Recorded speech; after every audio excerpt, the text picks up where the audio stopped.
भगवान बुद्ध का मार्ग संदेह के स्वीकार से शुरू होता है। क्या उनका युग भी आज के युग जैसा ही बुद्धिवादी था, संदेहवादी था? और क्या आज के समय में धम्मपद सबसे ज्यादा प्रासंगिक है?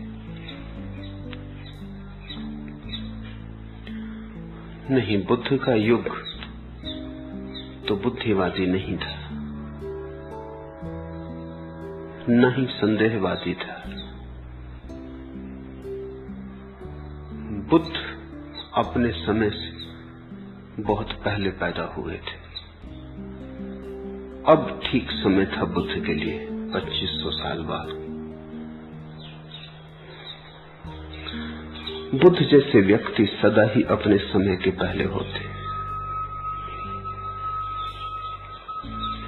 जमाने को बड़ी देर लगती है उस जगह पहुंचने में जो बुद्ध पुरुषों को पहले दिखाई पड़ जाता है।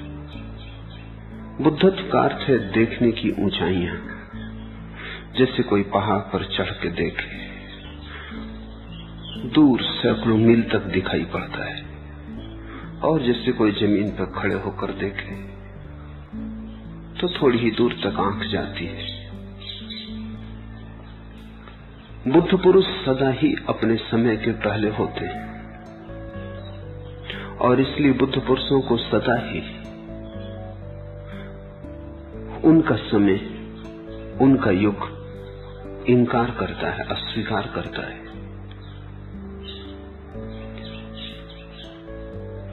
बुद्ध ने जो बातें कही हैं अभी भी उनके लिए पूरा पूरा समय नहीं आया। कुछ आया है, अभी भी पूरा नहीं आया। समझने की कोशिश करें। बुद्ध ने एक ऐसे धर्म को जन्म दिया जिसमें ईश्वर की कोई जगह नहीं, एक ऐसी प्रार्थना सिखाई जिसमें परमात्मा का कोई स्थान नहीं। अड़चन है, आज भी अड़चन है। आज भी तुम बिना परमात्मा के प्रार्थना कैसे करोगे? आज भी तुम्हें कठिनाई होगी। प्रार्थना बिना परमात्मा की होगी कैसे? तुम वस्तु में आधार खोजते हो, बाहर सहारा खोजते हो।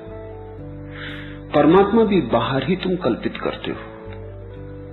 तुम्हें प्रार्थना भी करनी हो, प्रार्थना तो भीतर की भाव दशा है, उसके लिए भी बाहर कोई निमित्त चाहिए। बुद्ध ने सब निमित्त छोड़ा लिए। बुद्ध ने कहा प्रार्थना पर्याप्त है, परमात्मा की कोई जरूरत नहीं। अभी भी देर है मनुष्य के इतने धार्मिक होने में जहां प्रार्थना परमात्मा के बिना पर्याप्त होगी। इसका अर्थ हुआ कि मनुष्य परिपूर्ण रूप से अंतर्मुखी हो। ये परमात्मा की बात भी बाहर देखने की ही बात है। जब भी तुम परमात्मा शब्द का उपयोग करते हो तब तुम्हारी आंख बाहर गई। यहां तुमने कहा परमात्मा, वहां मंदिर बने। यहां तुमने कहा परमात्मा, वहां प्रतिमा बनी। इधर तुम्हारे मन में परमात्मा का ख्याल आया कि कहीं आकाश में तुम्हारी आंख उसे खोजने लगी। कहा परमात्मा, और परमात्मा एक व्यक्ति हो गया, सृष्टा, पृथ्वी को, जगत को बनाने वाला हो गया। फिर तुम झुकते हो। तुम किसी के सामने झुकते हो, तुम्हारा झुकना शुद्ध नहीं। तुम मजबूरी में झुकते हो, झुकना तुम्हारा आनंद नहीं। तुम कारण से झुकते हो, अकारण नहीं। बुद्ध ने कहा प्रार्थना पर्याप्त है, प्रतिमा की कोई जरूरत नहीं। झुकना इतना आनंदपूर्ण है कि किसी के सामने झुकने का बहाना भी क्यों खोजना। इसे थोड़ा समझो, कठिन है, बड़ी दूर की बात है। अभी भी युग आया हुआ नहीं मालूम होता। रोज किताबें बुद्ध पर लिखी जाती हैं। करीब करीब सभी किताबें जो बुद्ध पर लिखी जाती हैं वो यही परेशानी अनुभव करते हैं लेखक उनके, कि धर्म और बिना ईश्वर के तो फिर नास्तिकता क्या है।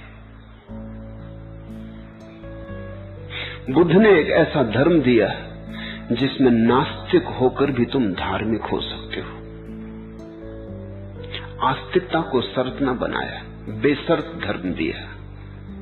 आस्तिकता में तो सीमा बन जाती है कि केवल वे ही बुलाए जाएंगे जो मानते हैं। बुद्ध ने कहा मानने न मानने का कोई सवाल नहीं, जो झुकने को तैयार है वे बुला ही लिए गए। और झुकने का कोई संबंध किसी के सामने झुकने से नहीं। ये हमारी आदत गलत है, ये सोचने का ढंग गलत है। क्या तुम अकारण नहीं झुक सकते? क्या झुकना अपने आप में अपना अंत नहीं हो सकता? साधन न हो, साध्य हो, मार्ग न हो, मंजिल हो। नारद ने जैसे कहा भक्ति फल रूपा है,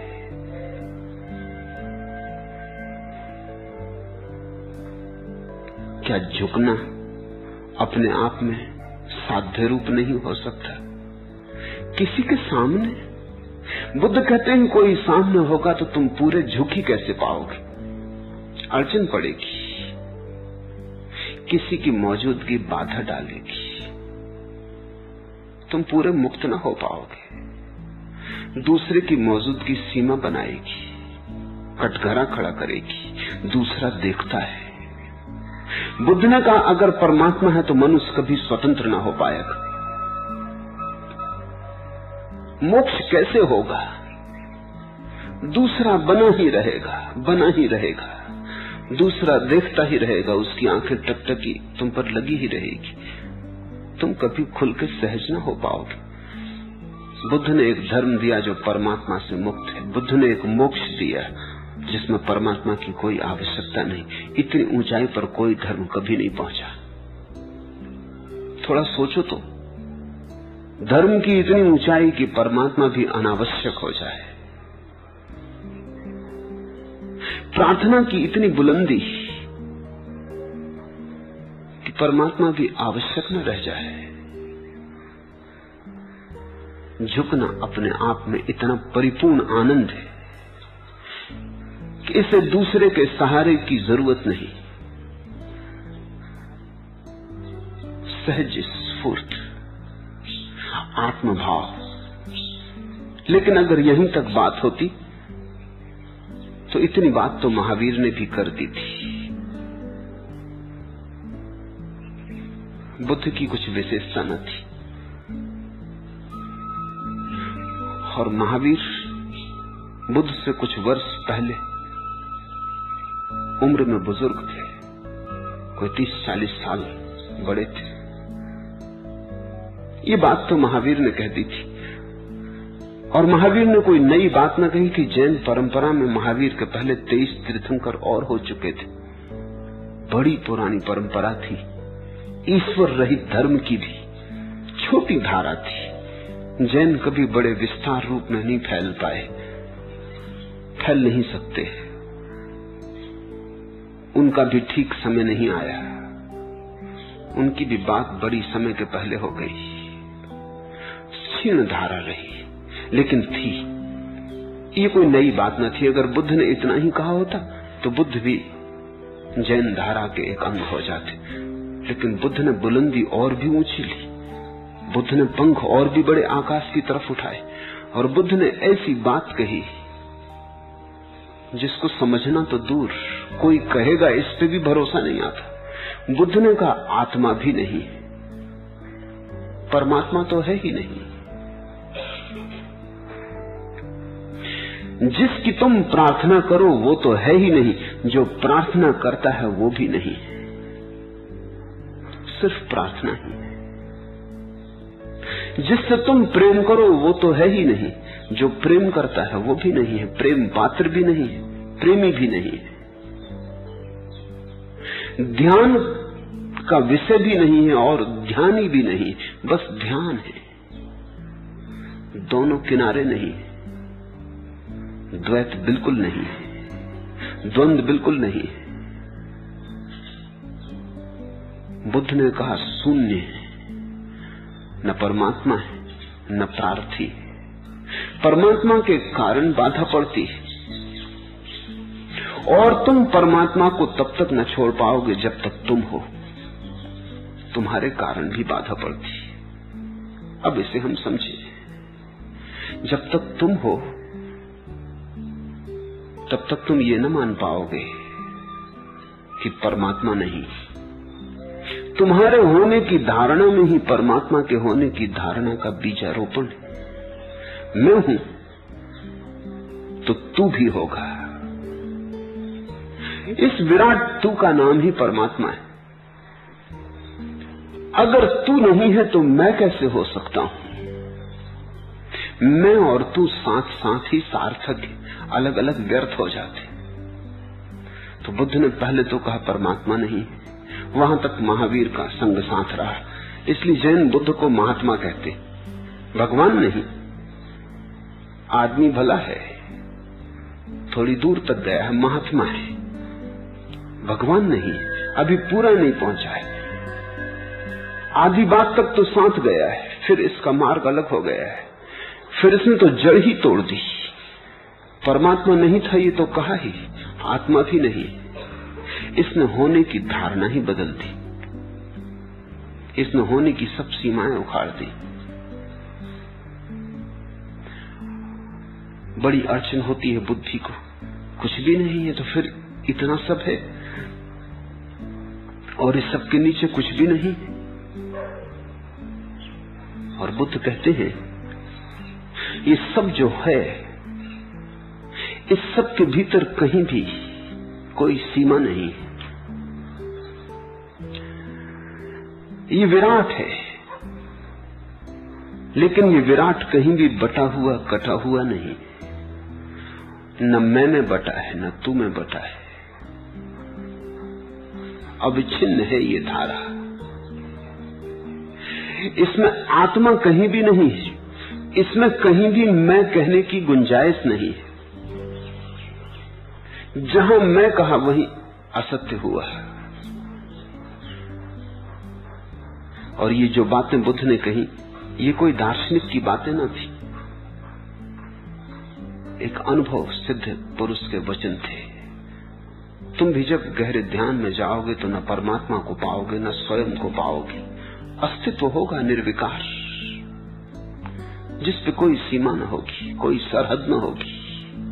अस्तित्व होगा निर्विकार, जैसे कोरा आकाश,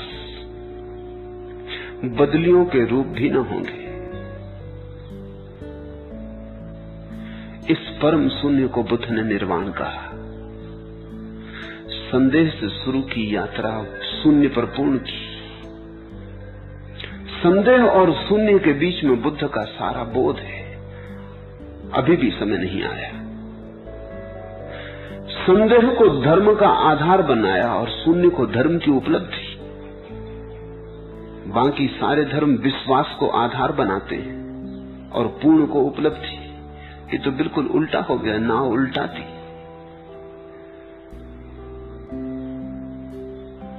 इतने उल्टे धर्म को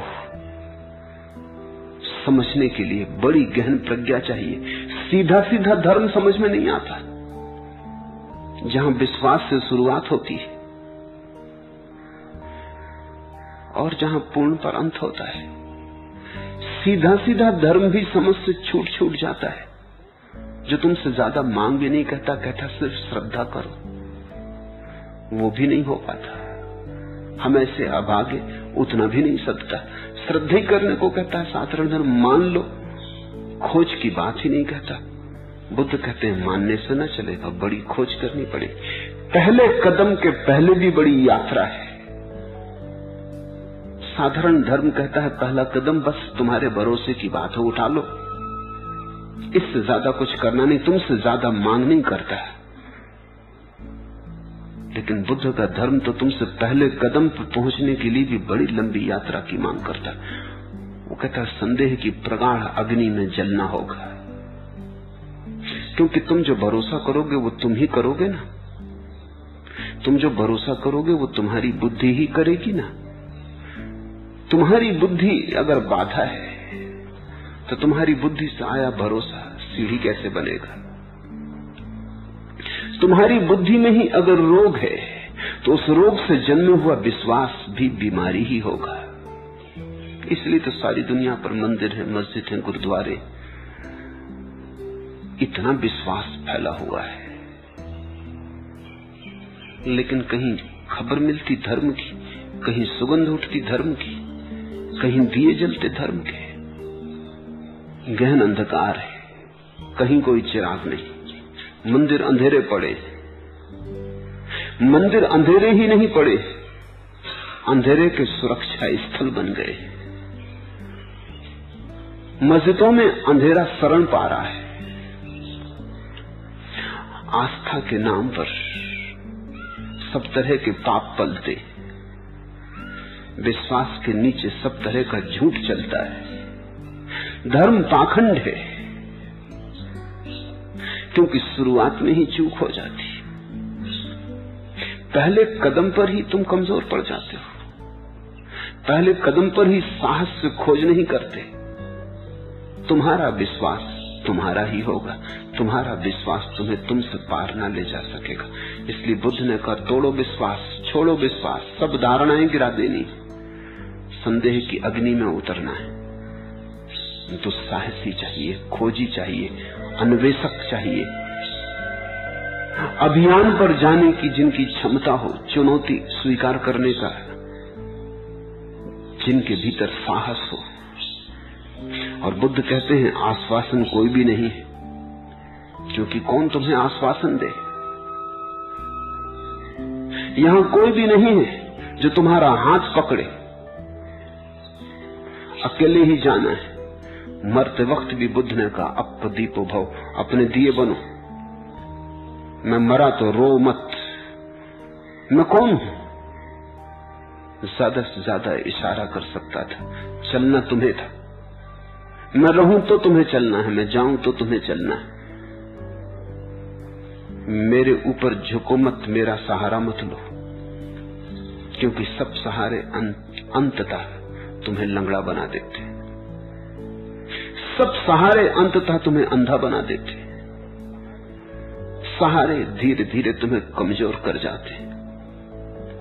वैसाखियां धीरे धीरे तुम्हारे पैरों की परिपूर्ति हो जाती, फिर तुम पैरों की फिक्र ही छोड़ देते हो। बुद्ध ने कहा, संदेह करो। बुद्ध का धर्म वैज्ञानिक है, संदेह विज्ञान का प्राथमिक चरण है। इसलिए भविष्य में जैसे जैसे लोक मानस वैज्ञानिक होता जाएगा, वैसे वैसे समय बुद्ध के अनुकूल होता जाएगा। जैसे जैसे वैज्ञानिक चित्त का विस्तार होगा, जैसे जैसे लोग सोचने और विचारने की गहनता में उतरेंगे और उधार और बासे विश्वास न करेंगे, हर किसी की बात मान लेने को राजी न होंगे, बगावत बढ़ेगी, लोग हिम्मती होंगे, विद्रोही होंगे, वैसे वैसे बुद्ध की बात लोगों के करीब आने लगेगी। पश्चिम में आज जितना बुद्ध का आदर है किसी और का नहीं, जीसस का भी नहीं। साधारण आदमियों की बात छोड़ दें, लेकिन पश्चिम में जो भी विचारक हैं, चिंतक हैं, वैज्ञानिक हैं, उनके मन में बुद्ध का आदर रोज बढ़ता जाता है। बाकी लोगों के आदर रोज कम होते जाते हैं। बाकी लोग हारती बाजी लड़ रहे हैं, बुद्ध बिना लड़े जीतते चले जाते हैं। क्योंकि जो बड़ी बात बुद्ध ने कही वो ये है कि हम तुमसे मानने को नहीं कहते, खोजने को कहते हैं। ये सूत्र है विज्ञान का। जब खोज लेंगे तो मानेंगे, बिना खोजे कैसे मान लेंगे? किसी दूसरे के बताए कहीं सत्य मिला है? सत्य इतना सस्ता नहीं। सत्य कोई संपत्ति नहीं है कि पिता मरे और बेटे के नाम वसीयत कर जाए। नहीं, सत्य कोई प्रसाद है कि गुरु अनुकंपा करे और दे दे।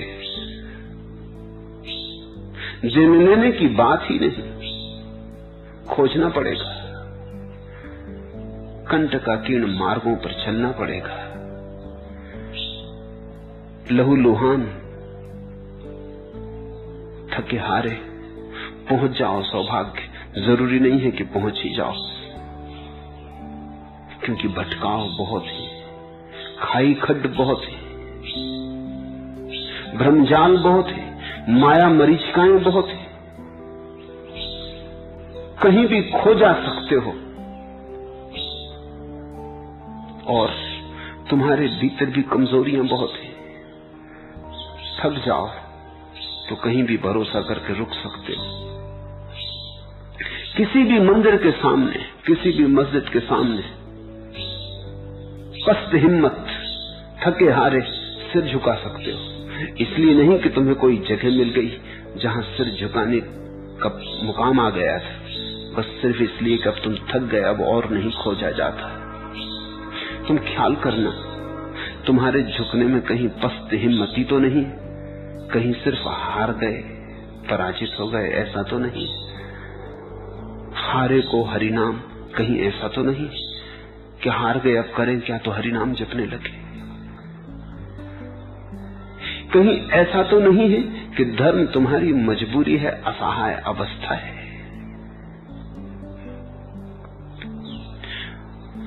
बुद्ध तुम्हें कोई जगह नहीं देते, तुम्हारी कमजोरी के लिए वहां कोई जगह नहीं। बुद्ध कहते हैं ज्ञान तो मिलता है आत्म परिष्कार से, शास्त्र से नहीं। सत्य कोई धारणा नहीं है, सत्य कोई सिद्धांत नहीं है, सत्य तो जीवन का निखार है। सत्य तो ऐसा है जैसे सोने को कोई आग में डालता है तो निखरता है, जलता है, पिघलता है, तड़पता है, निखरता है, व्यर्थ जल जाता है, सार्थक बचता है। सत्य तो तुम में है, कूड़े करकट में दबा है, और जब तक तुम आंख से न गुजरो तुम उस सत्य को कैसे खोज पाओगे। जल्दी मत करना, बुद्ध कहते हैं भरोसा कर लेने की। भरोसा तभी करना जब संदेह करने की जगह ही न रह जाए। इस फर्क को ख्याल में लो।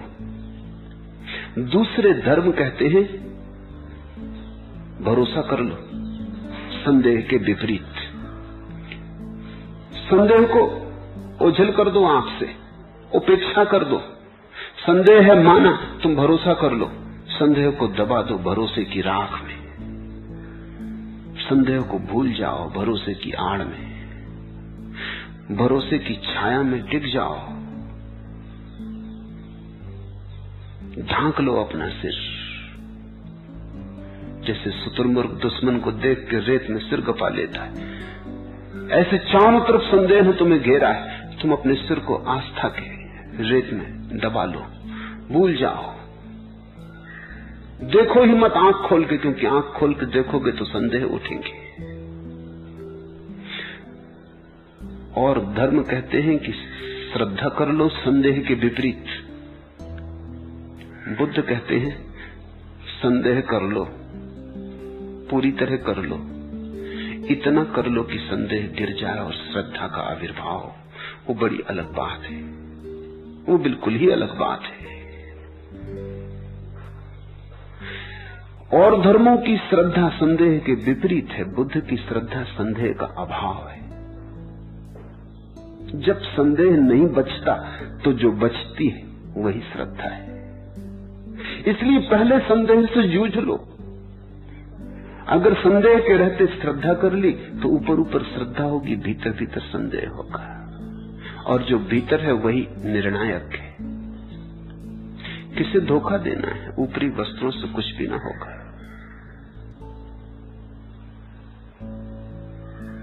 क्या फायदा रंगीन लबादों के तले रूह जलती रहे, घुलती रहे, पजमुर्दा रहे, क्या फायदा। वो तुम्हारे भीतर जो दबा है वही तुम हो। बुद्ध कहते हैं उसे बाहर निकाल लो। उससे छुटकारा पाने का एक ही उपाय है, उसे रोशनी में ले आओ। ऐसा नहीं कि बुद्ध श्रद्धा के विरोधी, वस्तुतः तो बुद्ध ही श्रद्धा के पक्षपाती, लेकिन उनकी श्रद्धा हिम्मतवर की श्रद्धा है, कमजोर की नहीं, कायर की नहीं। उनकी श्रद्धा साहसी की, दुस्साहसी की श्रद्धा है। उनकी श्रद्धा वैज्ञानिक की श्रद्धा है, अंधविश्वासी की नहीं। अभी समय नहीं आया। आता लगता है। पहली पगध्वनियां सुनाई पड़ने लगी, पहली किरण सुबह की फूटी। उनका समय आता लगता है। भविष्य बुद्ध का है। जब राम और कृष्ण क्राइस्ट और जरथुस्त्र के दिए बुझने को होंगे, जब उनके दिए आखिरी घड़ियां गिनते होंगे, तब बुद्ध का सूरज उगेगा। बुद्ध इस पृथ्वी पर रहने वाले हैं। ऐसी तो घड़ी की मैं कल्पना कर सकता हूं जब लोग जीसस को भूल जाएं। इसकी संभावना है। ऐसी घड़ी की कल्पना भी करनी मुश्किल है जब बुद्ध को भूल जाएं, क्योंकि रोज रोज लोग चिंतनशील बनेंगे, रोज रोज हिम्मतवर होंगे, रोज रोज आदमी बड़ा हो रहा है, प्रौढ़ हो रहा है, बचपने की बातें खो रही हैं। तो आज नहीं कल नहीं परसों बुद्ध के दिन करीब आते चले जाएंगे, आ ही रहे। बुद्ध ने एक अनूठी श्रद्धा को जन्म दिया है। श्रद्धा की बात ही नहीं की, क्योंकि श्रद्धा की बात क्या करनी। जब बीमारी नहीं होती तो तुम स्वस्थ होते हो, जब संदेह नहीं होता तो तुम श्रद्धालु होते हो। तो बुद्ध कहते हैं श्रद्धा का आरोपण नहीं करना है, न श्रद्धा का आचरण करना है, न श्रद्धा का अनुशासन अपने ऊपर थोपना है। श्रद्धा की बात ही भूल जाओ। तुम तो ठीक संदेह कर लो, क्योंकि संदेह करने से ही मिटता है, संदेह कर करके ही जाता है। जो नहीं करता उसमें ही बचा रहता है, जो कर लेता है वो एक न एक दिन संदेह की सीमांत पर आ जाता है। तर्क तर्क से ही जाता है, जैसे कांटे कांटे से निकाले जाते हैं और जहर जहर से मिटाया जाता है। तर्क तर्क से ही जाता है। तर्क ठीक से ही कर लो। बुद्ध कहते हैं जल्दी मत करना, तर्क की परिपक्वता चाहिए। परिपक्वता सब कुछ है। फिर एक दिन तुम उस घड़ी, उस सीमा पर आ जाते हो जहां तर्क के पार के आकाश दिखाई पड़ने शुरू होते। तर्क ही वहां ले आता है। फिर तर्क को छोड़ना नहीं पड़ता। जब और पार के आकाश दिखाई पड़ने लगते हैं, तर्क छूट जाता है। संदेह में कोई जी नहीं सकता अगर ठीक से संदेह करे, क्योंकि संदेह नकारात्मक है। नकार में जियोगे कैसे? जीने के लिए विधेय चाहिए। बीमारी में जियोगे कैसे? जीने के लिए स्वास्थ्य चाहिए। संदेह तो मृत्यु जैसा है, श्रद्धा जीवन जैसी। संदेह में कोई सदा के लिए ठहर नहीं सकता, लेकिन लोग ठहर गए। चमत्कार घट गया है, और चमत्कार इसलिए घट गया है कि लोगों ने झूठी श्रद्धा ओढ़ ली। उस झूठी श्रद्धा में वे खुद ही नहीं छिप गए हैं, उनके सारे संदेह भी सुरक्षित हो गए। तुमने आस्तिक को देखा, तथाकथित आस्तिक को। बाजार भरे हैं, नगर उससे भरे हैं, मंदिरों और गिरजों में प्रार्थना कर रहा है। तुमने उसे गौर से देखा, कितना डरा हुआ है, उसकी आस्था कितनी डगमगाती हुई है। तुमने कभी उससे बात की?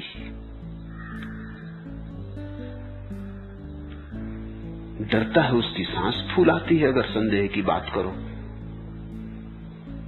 अगर प्रार्थना करते तुम उससे पूछो कि सच में तुम्हें पक्का भरोसा है कि ईश्वर है। मेरे एक शिक्षक थे, बूढ़े हो गए। जब गांव जाता था उनके पास जाता था। आखिरी बार गया तो उन्होंने खबर भेजी कि मत आना।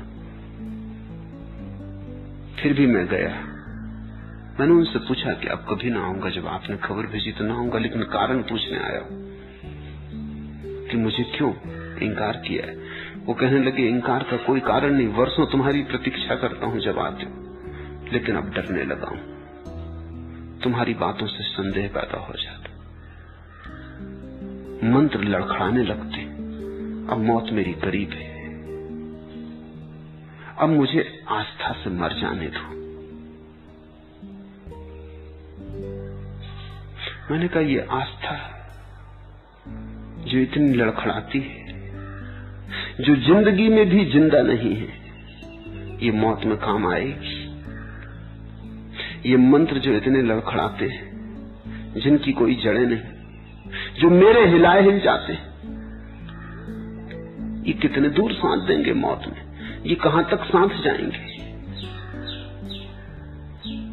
तब तो मैंने कहा मुझे आना ही पड़ेगा। फिर अब मैं तुम्हारे इनकार को न सुनूंगा, आता ही रहूंगा। क्योंकि मौत करीब है, इसलिए जल्दी करो। जिंदगी यूं ही गंवाई, इन संदेहों से छुटकारा हो सकता था, इनको तुम छुपाए बैठे रहे। इनको तुमने पानी दिया, इनको तुमने भोजन दिया, इनको तुमने बचाया। तुम्हारी आस्था इनके लिए शक्तिदायी हुई, तुम्हारी आस्था ने इनके ऊपर कंबल लपेटा। ये मुरझा गए होते, ये मर गए होते, लेकिन तुमने इन्हें न मरने दिया। और अब मौत करीब आती है, तुम मरने के करीब हो तो भी तुम इनको बचा रहे हो। अब तो जल्दी करो, अब तो इनको उभर आने दो। कोई हर्जा नहीं कि तुम संदेह करते हुए ही मर जाओ। उतना साहस तो कम से कम साथ होगा, उतना आत्मविश्वास तो कम से कम साथ होगा। उस परमात्मा के सामने प्रार्थना करते हुए मर रहे हो जिस पे तुम्हें भीतर भरोसा ही नहीं। तुम्हारी प्रार्थना झूठी, तुम्हारा प्रेम झूठा। झूठ से कहीं कोई सत्य तक पहुंचा है। बुद्ध ने संदेह दिया, इसलिए नहीं कि बुद्ध का युग बुद्धिवादी था, नहीं, बुद्ध बुद्धिवादी थे। वो प्रगाढ़ संदेह से ही श्रद्धा तक पहुंचे थे। उन्होंने लंबे और कठिन मार्ग से यात्रा की थी, लेकिन लंबे और कठिन मार्ग से ही यात्रा होती है, कोई शॉर्टकट है ही नहीं। तुम जिसको श्रद्धा माने हो वो शॉर्टकट है।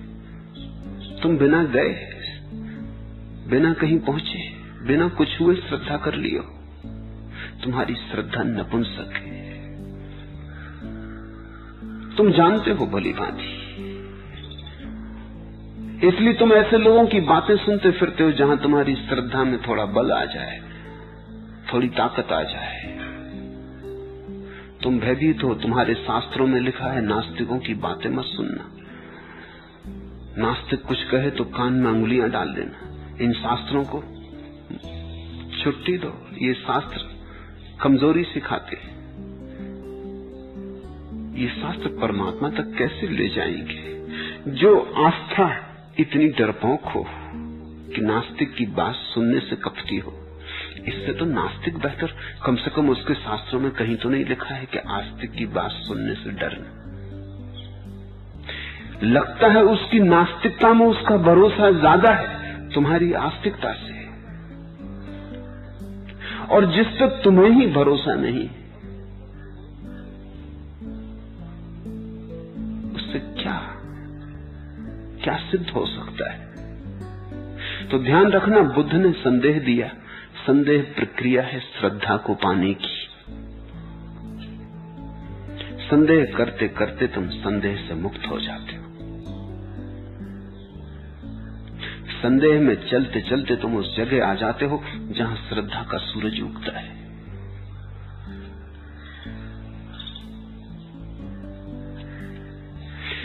थी वह शायद अपनी ही बेचारगी की एक पुकार, जिसको अपनी सादा लोही से खुदा समझा था मैं।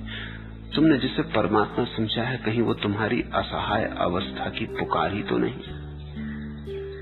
थी वह शायद अपनी ही बेचारगी की एक पुकार। असहाय अवस्था में भयभीत, पीड़ित, दुखी आदमी परमात्मा को पुकारने लगता है। कहीं वो तुम्हारी बेचारगी की पुकार ही तो नहीं? जिसको अपनी सादा लोही से खुदा समझा था मैं, जिसको अपनी नासमझी से, बालपन से तुमने परमात्मा समझा है, वो कहीं असहाय अवस्था की पुकार ही तो नहीं? जिसको तुमने झुकना समझा है, वो कहीं तुम्हारे कपते और भयभीत पैरों की कमजोरी ही तो नहीं? जिसको तुमने समर्पण समझा है वो कहीं तुम्हारी कायरता ही तो नहीं। समर्पण के लिए संकल्प चाहिए, झुकने के लिए खड़े होने वाला बल चाहिए। परमात्मा को पुकारने के लिए बेचारगी नहीं, भीतर की एक असहाय अवस्था नहीं, भीतर का परम संतोष, परम अहोभाव चाहिए।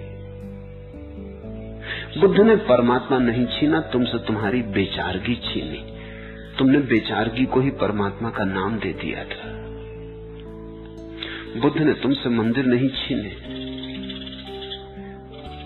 तुम्हारे कमजोरी के शरण स्थल छीने।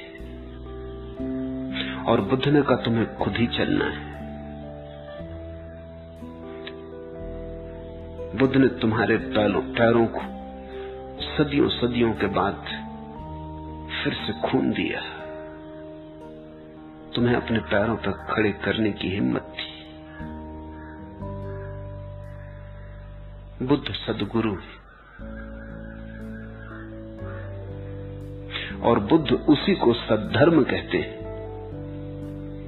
जो तुम्हें तुम्हारे भीतर छिपे हुए सत्य से परिचित कराए, झूठी आस्थाओं में नहीं, धारणाओं में नहीं, शास्त्रों में नहीं, व्यर्थ के शब्द जालों में न भटकाए, जो तुम्हें तुमसे ही मिला दे। और जब तुम अपने से मिलोगे तो तुम पाओगे विराट शून्य है वहां, तुम्हारे ठीक भीतर कोई भी नहीं है। इससे हमें ऐसा लगता है कोई भी नहीं तो फिर सार क्या खोजने का, कोई भी नहीं है तो फिर आत्मज्ञान, आत्मा को पाने की बातें।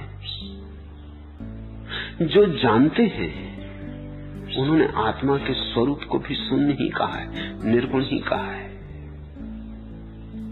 बुद्ध ने उसे ठीक ठीक अभिव्यक्ति दी। उन्होंने आत्मा शब्द में भी खतरा देखा, क्योंकि उससे लगता है कि तुम किसी चीज की तलाश में हो जो भीतर रखी। जब तुम कहते हो मेरे भीतर आत्मा है, तुमने ख्याल किया ऐसे जैसे तुम्हारे घर में कुर्सी रखी, तुम्हारे भीतर आत्मा रखी। आत्मा कोई वस्तु है कि गए भीतर और पा गए? गौर से देखो कौन भीतर जाएगा। अगर आत्मा भीतर रखी है तो फिर ये भीतर जाने वाला कौन है?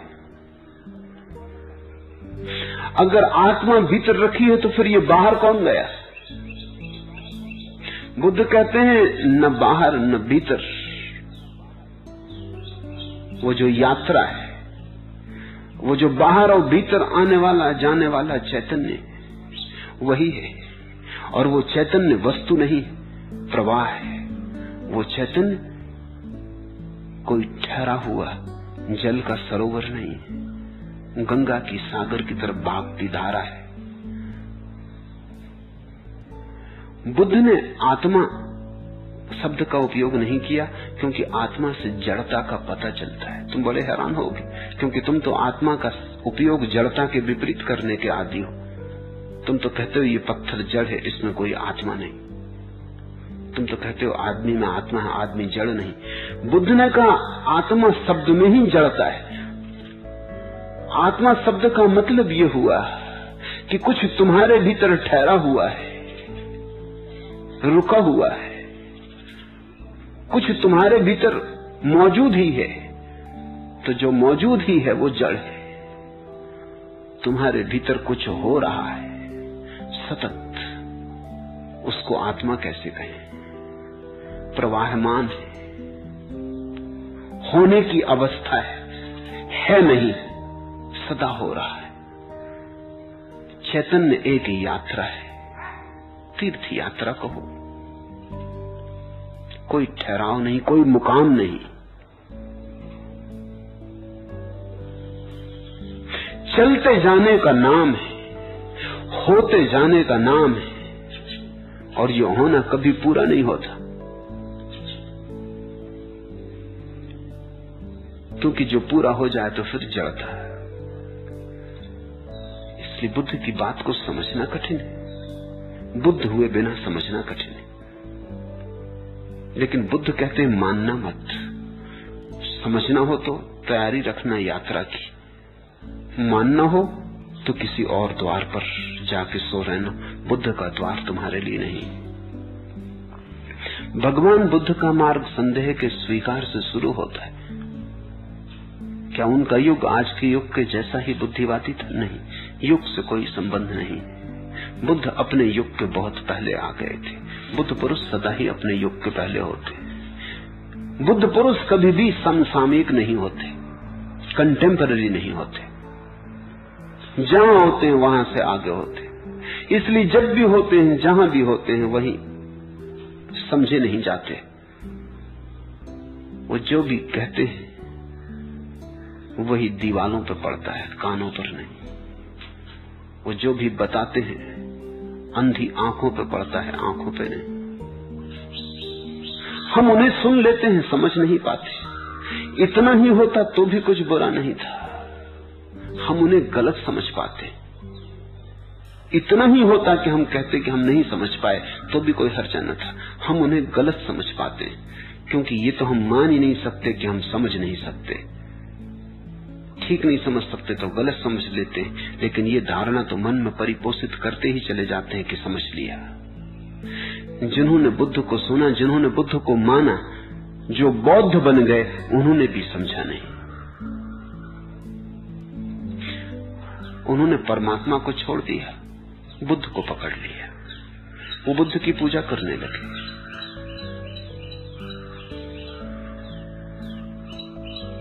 बात कुछ बनी नहीं। पुराने मंदिर हट गए, नया मंदिर आ गया। पुरानी परंपरा चली गई, नई परंपरा ने जगह ले ली। पुराने शास्त्र, वेद और गीता हट गए तो बुद्ध के वचन शास्त्र बन गए। समझे नहीं लोग। बुद्ध ने तुम्हें तुम पर फेंका था। बुद्ध ने कहा था तुम ही तुम्हारे शास्त्रा हो, तुम ही तुम्हारे गुरु हो, तुम ही तुम्हारे शास्त्र हो, और तुम्हारे चैतन्य के सिवाय कहीं कोई सहारा मत खोजना। चैतन्य को जगाना, उसी जागने में तुम एक दिन पाओगे कि इधर तुम भी खो गए, उधर परमात्मा भी खो गया, मात्र चैतन्य का सागर बचा।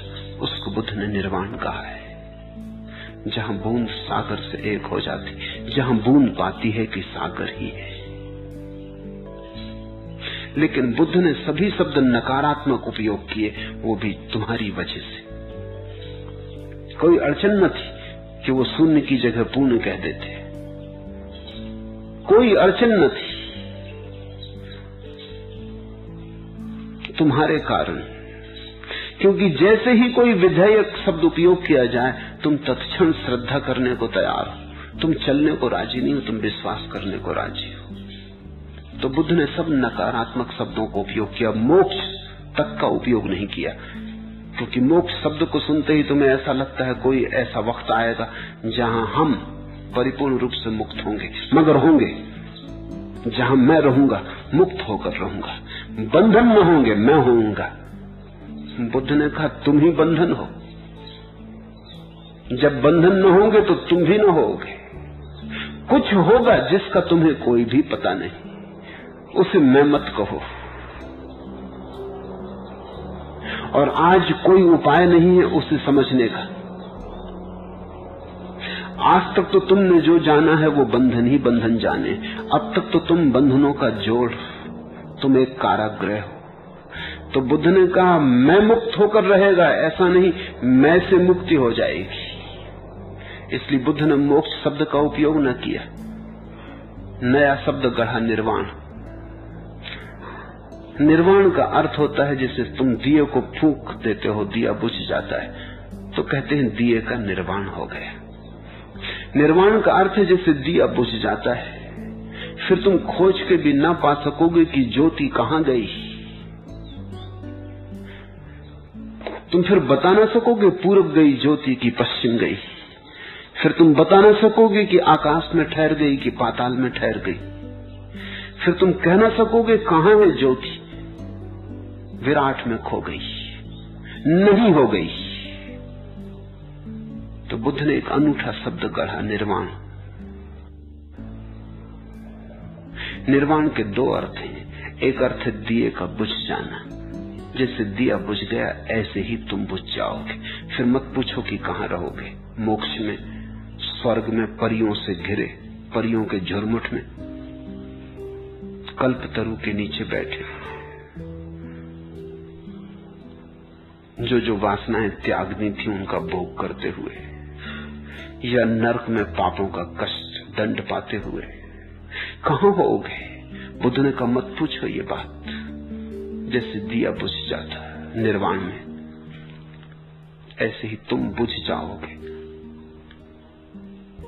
निर्वाण का दूसरा अर्थ होता है, वाण का अर्थ होता है वासना, निर्वाण का अर्थ होता है वासना का बुझ जाना।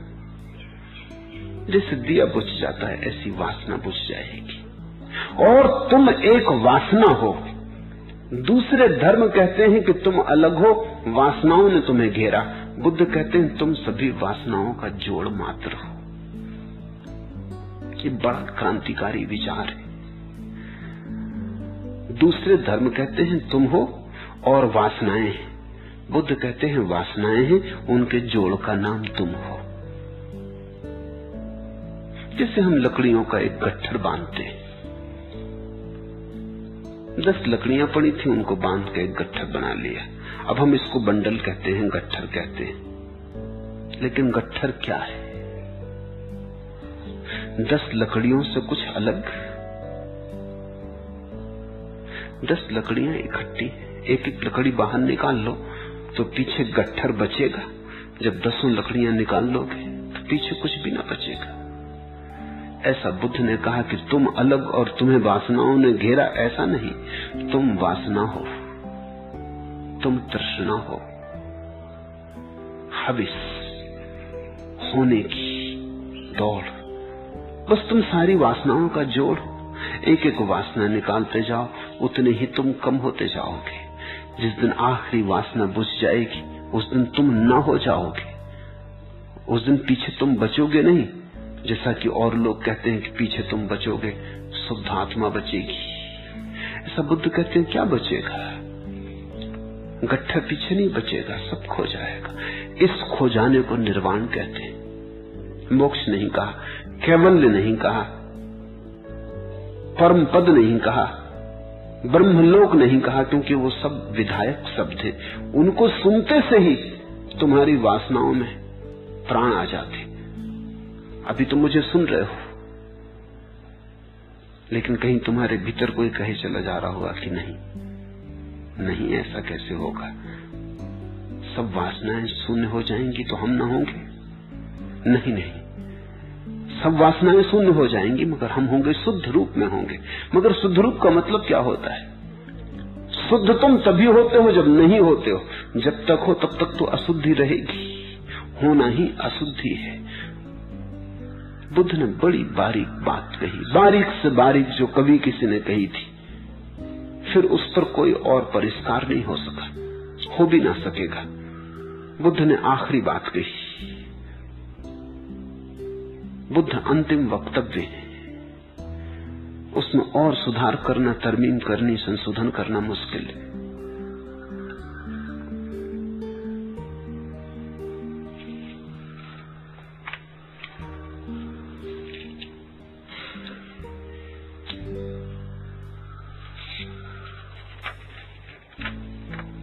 दूसरा प्रश्न, आपका ही वचन है, समझ आवश्यक है पर पर्याप्त नहीं। बुद्धि के पास अवश्य एक छोटा सा द्वीप है, प्रकाशित, लेकिन वह द्वीप एक अर्ध प्रकाशित सागर में, और वह अर्ध प्रकाशित सागर एक पूर्णतः अप्रकाशित महासागर में। क्या इस वक्तव्य पर प्रकाश डालने की कृपा करेंगे? निश्चित ही समझ आवश्यक है। अनावश्यक तो इस जगत में कुछ भी नहीं, अन्यथा होता ही नहीं। है तो आवश्यक ही होगा, है तो आवश्यकता से ही है। अनावश्यक होगा ही कैसे, होगा ही क्यों? अनावश्यक आएगा कहां से? आया है, सिलसिला है, संबंध है, कार्य कारण का कोई प्रवाह, जोड़ है। समझ उपयोगी है, क्योंकि समझ ही तो तुम्हें समझाएगी कि समझ काफी नहीं।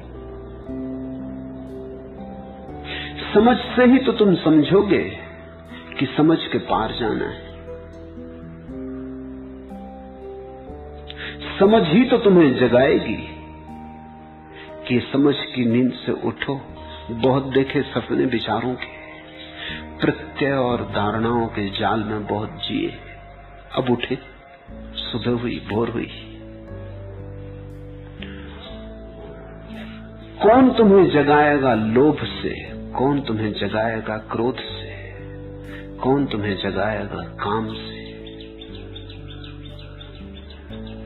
अगर कोई सदगुरु के वचन भी सार्थक हो जाते हैं तुम्हें जगाने में, तो इसीलिए कि उस सदगुरु के वचन तुम्हारी समझ के साथ,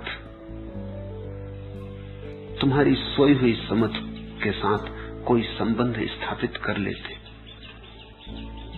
किसी सदगुरु के वचन अगर तुम्हें जगाने में समर्थ हो जाते हैं तो इसीलिए कि तुम्हारी समझ और सदगुरु के बीच सेतु बन जाता है, अन्यथा कोई उपाय न था। पत्थरों को तो जगाऊं, सुनते रहेंगे, पड़े रहेंगे। तुम में भी बहुत पत्थर हैं जो सुनते रहेंगे, पड़े रहेंगे। किसी के भीतर समझ होगी तो करवट लेगी, अंगड़ाई लेगी, जगेगी।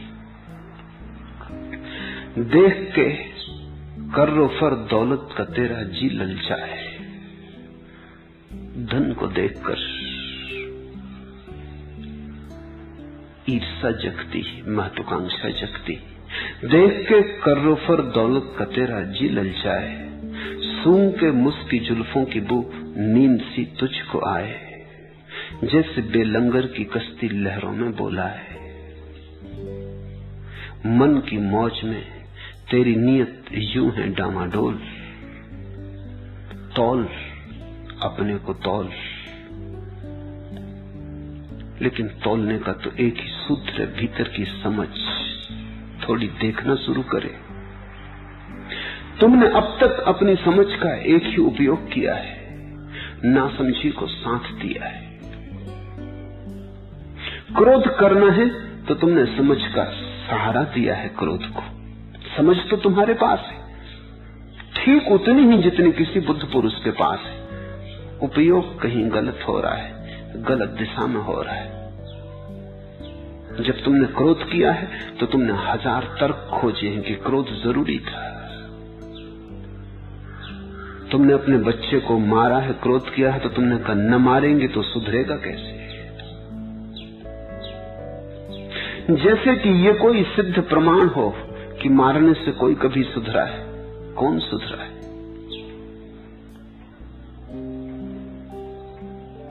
नहीं, लेकिन बहाना है।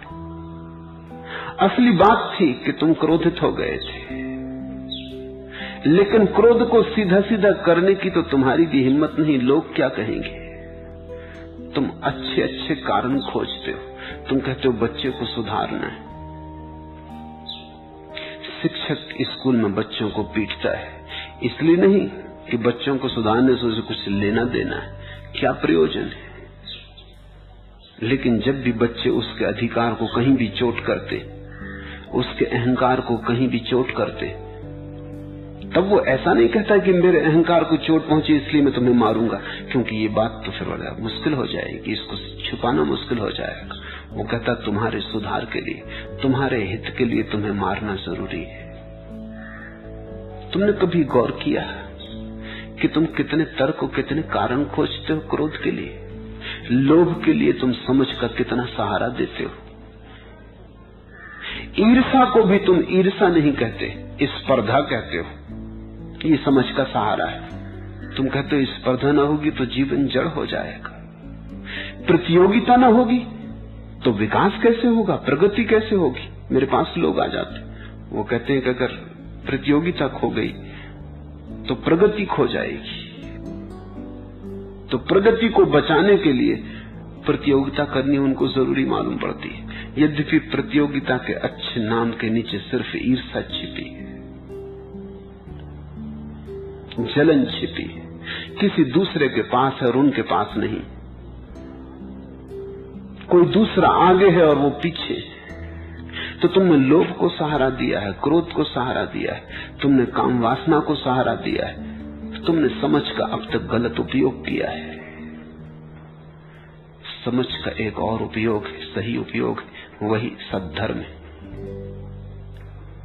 वो उपयोग है क्रोध को समझने के लिए समझ का उपयोग। क्रोध क्या है, लोभ क्या है? जिसने क्रोध को समझा वो क्रोध से दूर हटने लगा, जिसने लोभ को समझा वो लोभ से दूर हटने लगा, क्योंकि लोभ ने सिवाय नरकों के और कुछ बनाया नहीं तुम्हारे लिए, और क्रोध ने दूसरों को जलाया, जलाया हो न जलाया हो तुमको तो जलाया ही।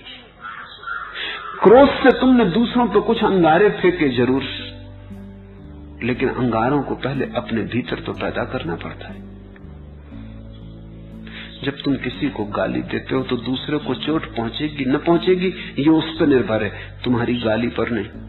क्योंकि तुम किसी बुद्ध पुरुष को गाली दोगे तो नहीं चोट पहुंचेगी, गाली चोट नहीं पहुंचाती, वो तो किसी बुद्धू पे निर्भर है कि वो गाली को पकड़ लेगा तो चोट खाएगा। तुम्हारी गाली ने चोट नहीं पहुंचाई, लेकिन गाली देते वक्त गाली को पैदा करना पड़ता है भीतर। तुम्हारे भीतर नासूर चाहिए, नहीं तो गाली पैदा कैसे होगी।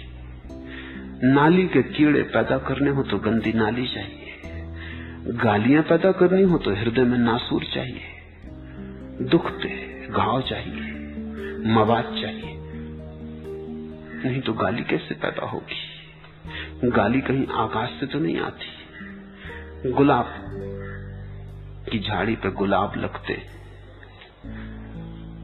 जड़ों से संभालता है, तब गुलाब की झाड़ी पर गुलाब लगते हैं। तुम्हारी झाड़ी पर गालियां लगती हैं तो जड़ों से आती होंगी, कहीं अल्सर होंगे भीतर, आत्मा के अल्सर, कहीं घाव होंगे भयंकर। वहां तुम पहले पोसते हो, पालते हो, गालियों को बड़ा करते हो। तुम्हारे भीतर कोई गर्भ होगा जहां गालियां सुरक्षित होती हैं, निर्मित होती हैं, कोई कारखाना होगा, फिर तुम वहां तैयार करते हो, अपने को गंवा के, अपने को मिटा के अंगारे पैदा करते हो, फिर उन्हें फेंकते हो दूसरों पर कि दूसरे भी जले। तुम पहले ही जल चुके होते हो। तुमसे बहुत बार कहा गया है कि क्रोध मत करना, दंड पाओगे। मैं तुमसे कहता हूं क्रोध मत करना, क्योंकि क्रोध के पहले ही तुम दंड पा चुके होते हो। क्रोध के बाद दंड मिले ये बात ही गलत। कौन देगा बाद में दंड? कोई नियंता नहीं बैठा है। नियंता होता तो तुम उससे बचने की तरकीब भी निकाल लेते, वकील खड़े कर लेते, रुष्वत खिला देते। बहुत यही कर रहे हैं। वो सोचते हैं प्रार्थना एक रुष्वत है, पूजा एक रुष्वत है, पुजारी एक वकील है। जरा इसका आना जाना है भगवान के पास, इसके सहारे वो अपनी भी खबर पहुंचा देते हैं।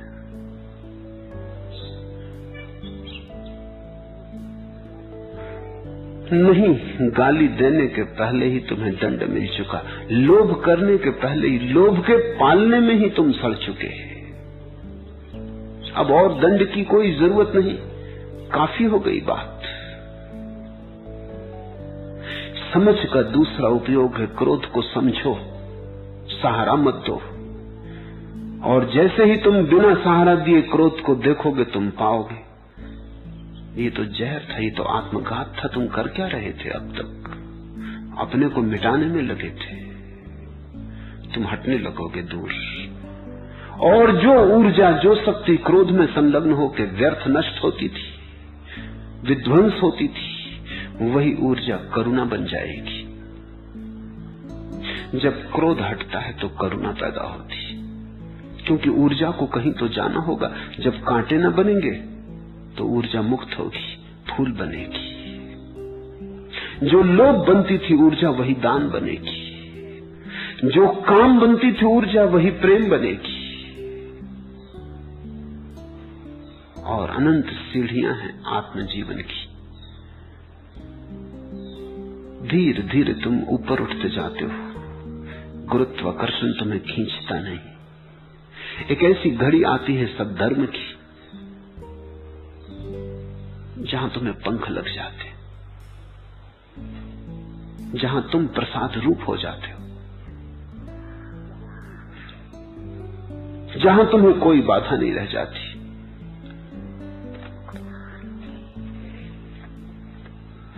करे जो हिम्मत तो कुछ फजाएं इन आसमानों के पार भी हैं।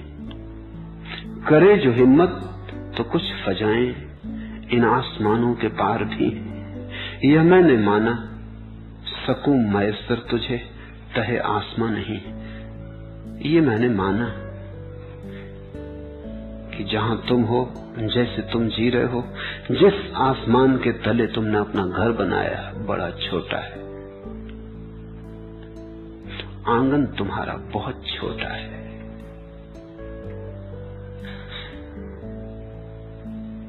रहने योग्य नहीं तुम जिस काल कोठरी में रह रहे हो। काम, क्रोध, लोभ, मोह से तुमने जो अपने आसपास घर बना लिया है वो नरक है। यह मैंने माना सकूं मैसर तुझे तहे आसमां नहीं। ये जो छोटा सा आसमान तुम्हारे जीवन का है, इसके नीचे कोई सुकून, कोई शांति, कोई आनंद संभव नहीं, ये माना। लेकिन घबराने की कोई बात नहीं। करे जो हिम्मत तो कुछ फजाएं इन आसमानों के पार भी। आसमानों के पार और भी आसमान है, आसमानों के पार और भी आसमान है। आसमानों का कोई अंत नहीं। इस अनंत आसमानों के विस्तार को बुद्ध ने शून्य कहा है। ये शून्य वही है जिसको उपनिषद ब्रह्म कहते हैं। इस अनंत आसमानों के साथ अपने को एक कर लेने को बुद्ध ने निर्वाण कहा है। ये निर्वाण वही है जिसको और बुद्ध पुरुषों ने मोक्ष कहा है।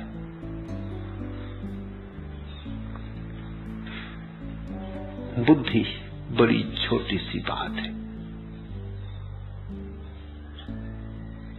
बुद्धि से ही अगर तुमने सारे जीवन को समझना चाहा तो तुमने बड़ी संकीर्ण सीमाएं लगा दी अस्तित्व पर। तुम्हारी संकीर्ण सीमाओं के कारण ही तुम अस्तित्व से वंचित रह जाओगे। बुद्धि उपयोगी है, उसका उपयोग कर लो, उसका उपयोग कर लो उसके पार जाने के लिए। उसकी सीढ़ी बना लो, उस पर चढ़ जाओ, उससे छलांग लगाने का उपयोग कर लो। दीवार से घिरा था हरम का कसूर क्या? पैदा अगर हदूद में वुसअत न हो सकी, मंदिर का क्या कसूर, मस्जिद का क्या कसूर? दीवार से घिरी। दीवार से घिरा था हरम का कसूर क्या? काबा का क्या कसूर, काशी का क्या कसूर? दीवार से घिरी। पैदा अगर हदूद में वुसअत न हो सकी, अगर विशालता पैदा न हो सकी तो कसूर कुछ भी नहीं, क्योंकि दीवारें थी। तुम्हारी बुद्धि विचारों की दीवार से घिरी है। उस दीवार को हटाना ही पड़ेगा, तो वुसअत पैदा हो जाए, तो विशालता पैदा हो जाए। तुमने कभी एक भी क्षण अनुभव किया जब विचार नहीं होते तुम होते हो? जब विचार नहीं होते तुम भी नहीं होते। जब विचार नहीं होते तब एक विराट आकाश होता है। तब बीच की कोई दीवार नहीं होती जो बांटे, अलग करे। कोई विभाजन नहीं होता। तुम अविभाज्य होते हो, अस्तित्व के साथ एक होते हो। उसी को भक्तों ने भगवान कहा है।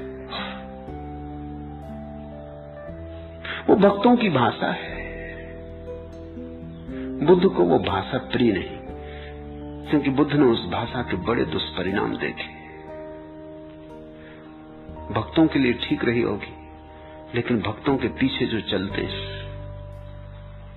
उन्होंने कुछ और ही समझ लिया। थोड़ा देखो, भगवान का अर्थ है विशालता। इसलिए भक्त वो है जिसने जीवन की विशालता जानी, जिसने ऐसा जीवन जाना जिस पर कोई सीमा नहीं। लेकिन फिर हिंदू भक्त है, वो हिंदू भगवान की पूजा करता है, उसका भगवान भी सीमित है। फिर ईसाई है, वो ईसाई भगवान की पूजा करता है, उसका भगवान भी सीमित है। भगवान का अर्थ ही है जो असीम हो, और अंधों ने भगवान पर भी सीमाएं लगा दी। उन्होंने विशालता के चारों तरफ भी दीवार खड़ी कर दी। उन्होंने कहा ये हमारी विशालता है, वो तुम्हारी विशालता है, ये अलग अलग है। उन्होंने एक दूसरे के सिर भी फोड़े, मंदिर तोड़े, मस्जिदें चलाई। लेकिन सारी सीमाएं मूलतः बुद्धि की सीमाएं हैं, और जब तक भीतर बुद्धि विशाल न हो जाए तब तक तुम बाहर मंदिर मस्जिद खड़े करते ही रहोगे, उससे कोई भेद ना पड़ेगा। समझ जरूरी है, छोटा सा द्वीप है समझ का, जिस पे थोड़ी रोशनी, उसका उपयोग कर लो। उस रोशनी को हाथ में ले लो, उस रोशनी की मसाल बना लो, तो द्वीप के चारों तरफ घना अंधकार है, तुम मसाल लेके चल पड़ो। तुम जहां रहोगे वहां अंधकार न रहेगा। समझ सीमित घेरे में न रह जाए तो मसाल बन जाती, फिर तुम जहां जाते हो वही तुम्हारा मार्गदर्शन करती। अगर सीमित घेरे में रह जाए तो बंधन बन जाती, तो फिर तुम डरने लगते हो अंधेरे में जाने से। तुम ऐसे आदमी हो जिसने घर में दिया जला रखा है, बाहर जाने से डरता है क्योंकि बाहर अंधेरा है। मैं तुमसे कहता हूं बाहर अंधेरा है, माना, और अंधेरे में जाने से डर है ये भी माना, दिया हाथ में क्यों नहीं उठा लेते? दियों को साथ बाहर क्यों नहीं ले जाते? जहां जाओ दियों को साथ ले जाओ, तुम जहां रहोगे वहां अंधेरा ना रहेगा। समझ की मसाल बनानी जरूरी है। समझ को ठोक के कहीं गाड़ मत दो, हिंदू मुसलमान की मत बनाओ, मंदिर मस्जिद में सीमित मत करो, मुक्त रखो, मसाल बना लो। जहां जाओगे वहां रोशनी बढ़ती जाएगी। इस अनंत विस्तार में तुम समझ की नाव बना लो। इसको तुम राह की खूंटी मत बनाओ, उससे बंधो मत, नाव बना लो। ये तुम पर निर्भर है। जिस लकड़ी से खूंटी बनती है, जिससे तुम बनते हो, उसी लकड़ी से नाव भी बन जाती है।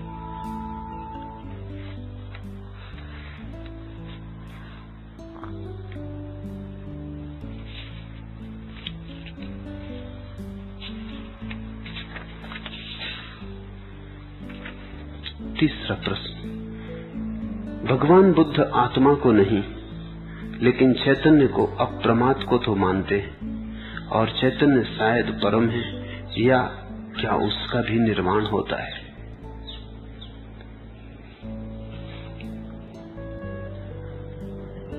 कठिन होगा समझना। चैतन्य का भी निर्वाण हो जाता है, क्योंकि चैतन्य की जरूरत तभी तक है जब तक तुम्हारे भीतर अचैतन्य है, अचेतना है। जब तक घर में अंधेरा है तभी तक रोशनी की जरूरत है, और जब तक भीतर बीमारी है तभी तक औषधि की जरूरत है। और जब बीमारी ही चली गई तो औषधि का क्या करोगे? और जब अंधेरा ही न रहा तो रोशनी को क्या करोगे? सुबह तो दिया बुझा देते हो ना, जब सूरज उगाया तो दिए का क्या करोगे? जब सूरज उगाया तो मसाल लेके चलोगे तो लोग पागल समझेंगे।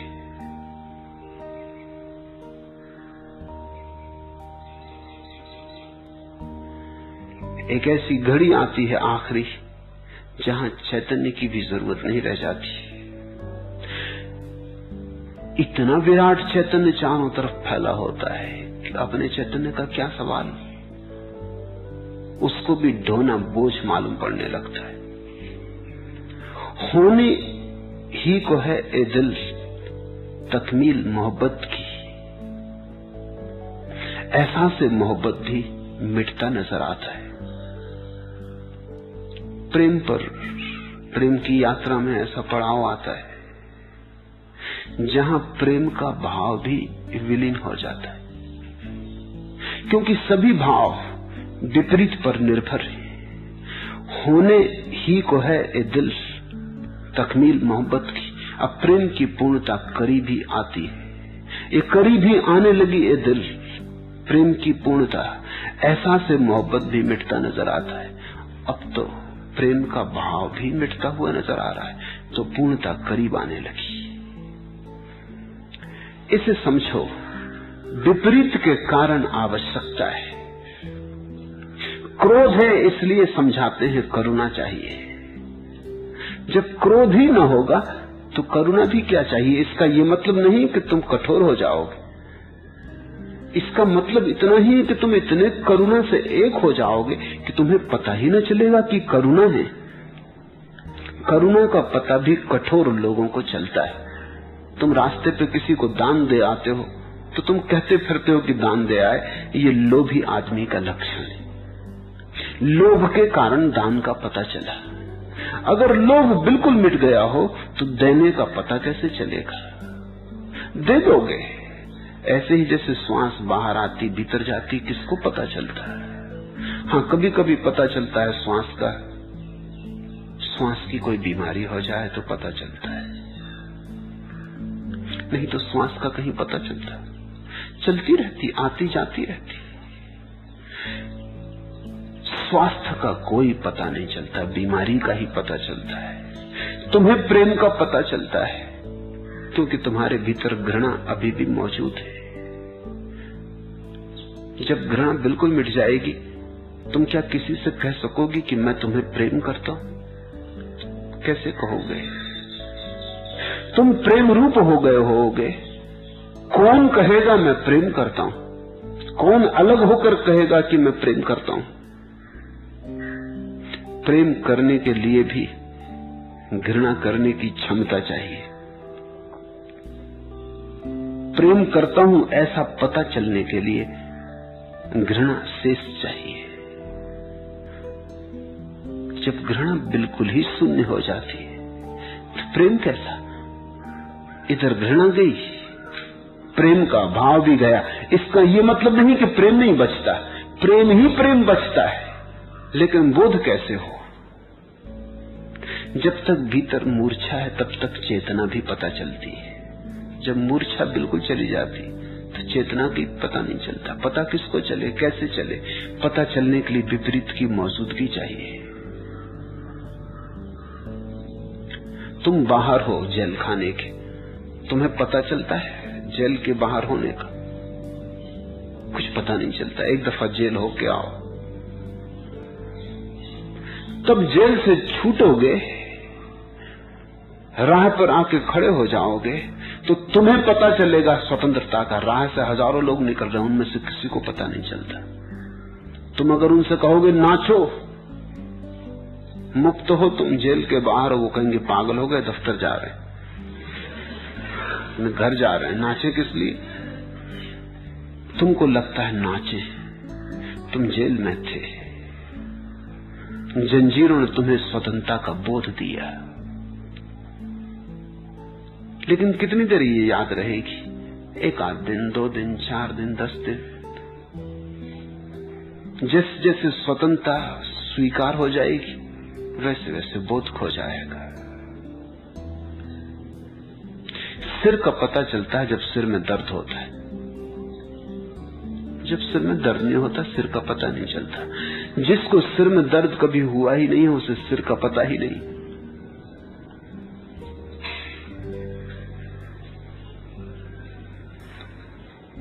शांति का पता चलता है क्योंकि अशांति है।